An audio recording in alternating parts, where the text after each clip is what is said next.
ბათუმის დრამატული თეატრის დასმა პატიმრებს სოლიდარობა გამოუცხადა მათ სპექტაკლის ბოლო გაჩერება თამაშზე უარი განაცხადეს. მსახიობები ამბობენ, რომ სპექტაკლი ძალადობაზეა და მათ არ ჰქონდათ მორალური უფლება მაყურებლის წინაშე გამოსულიყვნენ.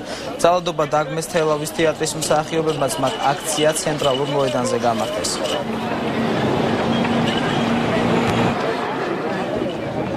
არის საქართველოს სირცხვილი და თვითეული ჩვენთაგანი სირცხვილი.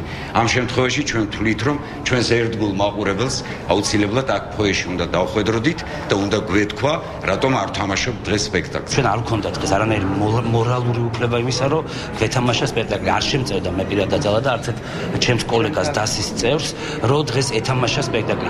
უარი უთხრა ძამებას, უარი უთხრა ძალაობას, სიტყვის თავისუფლება მინდა, გარდი გამოსვლა მინდა, ლამაზად გასვლა მინდა, გამოსვლა მინდა, ყველაფერი, რავი, არ მინდა, რომ ვიღაცა მყარაულობდეს ქუჩაში, ვის გამო და ვის დაველაპარაკები და რას მიზავ და არ მინდა, რომ ჩემი ტელეფონი ვინმესთან ისმინე.